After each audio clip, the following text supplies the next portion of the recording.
Olá, eu sou Débora Prudêncio, jornalista e coordenadora de comunicação do Grupo Gazin, venho trazendo para você o resumo das palestras da GSM. Hoje eu vou falar da palestra Papel do Conselho em Movimentos Estratégicos. Foi um bate-papo que aconteceu com o David Pfeffer, ele é o presidente do Conselho da Suzano, Papel e Celulose.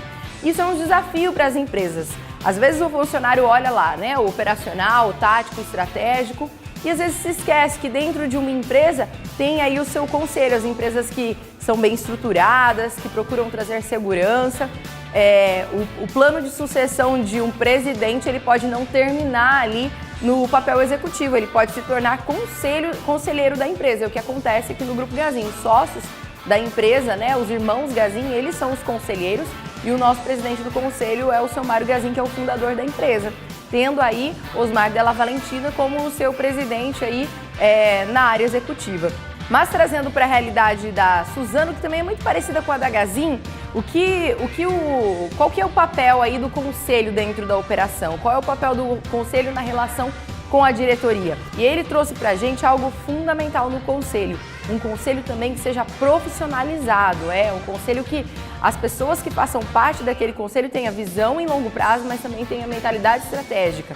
Ele disse que, inclusive, o presidente do conselho tem um papel fundamental de olhar ainda mais longe do que o próprio presidente ou o CEO da empresa. E ele trouxe algo bastante interessante dentro da Suzano, que vale tanto para o corpo executivo, tanto para o conselho, que é o tripé da gestão, que é definido por meritocracia, controle definido e compromisso com os stakeholders.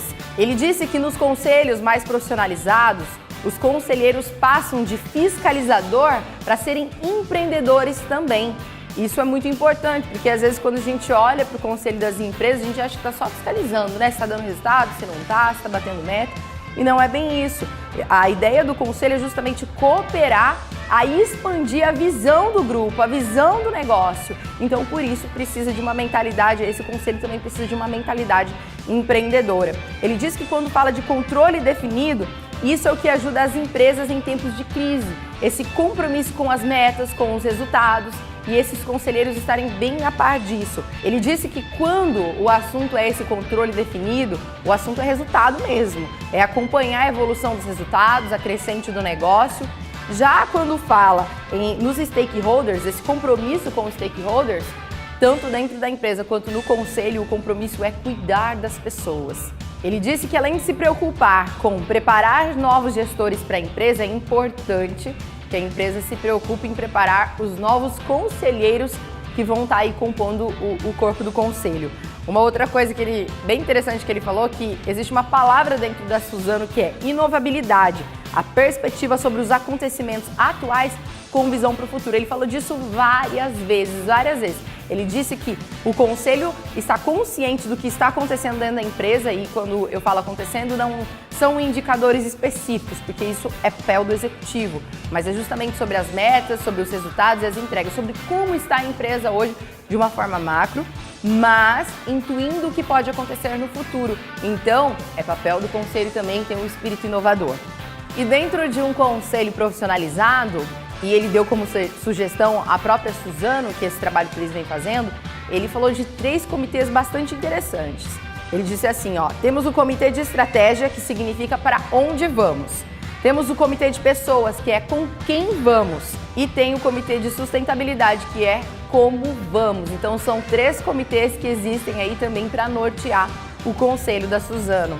Uma característica genuína que deve ter o conselho, e isso ser passado de forma bastante forte, se é assim que a gente pode dizer, pro executivo principal da empresa, é o fator de humildade. Ele disse que não quer dizer que uma pessoa faz parte do conselho, que ela tem experiência, que ela já viu bastante coisas, que alicerça a capacidade dela de aprendizado. Ele disse que muito pelo contrário, que o conselho também precisa ter essa sede de aprender coisas novas e ter essa humildade para aprender coisas novas. E também nessa relação entre a diretoria executiva e também o conselho da empresa precisa ter uma espécie de troca, onde um também pode aprender com o outro.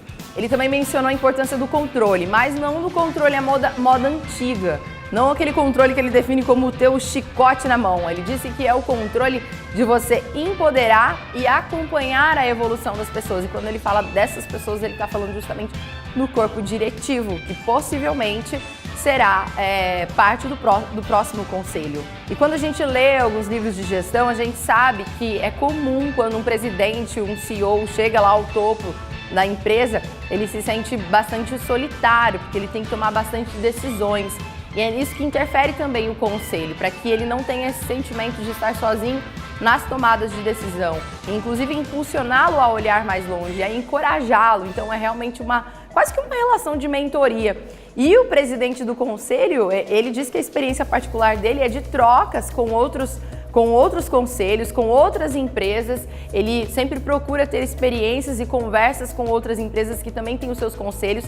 Ele disse que nunca é demais o aprendizado. Inclusive foi uma dessas trocas que eles perceberam que eles tinham que inovar. Foi aonde a Suzano fez algumas mudanças dentro da parte de práticas de gestão de pessoas. Ele chama de Blue Corporation, né? Na verdade já existe isso em alguns livros. As Blue Corporations, elas têm realmente a mentalidade pensando que precisam de pessoas saudáveis dentro das suas empresas, inclusive o seu corpo diretivo, para que eles possam tomar também as melhores decisões. E quanto ao papel específico do presidente do conselho, eu vou até ler para vocês o que ele disse. Ele disse: o papel mais importante do presidente do conselho é ser o maestro da orquestra, composta por 2 níveis. Um o conselho e outro o CEO ou presidente da empresa, sem distinção de importâncias. Então eles andam ali juntos, lado a lado. Sua missão é construir um conselho potente, fazendo a música tocar conforme a sintonia, sendo muito boa, mas que tenha diversidade de todos os músicos e de todos os instrumentos dentro dessa música. E a sinergia entre a agenda do conselho com a agenda do corpo diretivo vai depender do grau de comunicação que acontece entre ambos. Então ele disse que é fundamental que eles se encontrem sempre para poder ter as conversas, as possíveis decisões, trocas de ideias. E aí, por último, perguntaram para ele, né? Olha, qual é o legado que você quer deixar? Você chegou até a presidência do conselho da Suzano, uma empresa que tem mais de 90 anos. E qual é o legado? E a resposta dele foi tanto quanto nobre. Ele disse assim: eu vou ficar muito feliz se pudermos continuar a construir uma empresa que gera empregos no Brasil, portanto, gera dignidade, mas principalmente poder conectar as pessoas por meio dos negócios.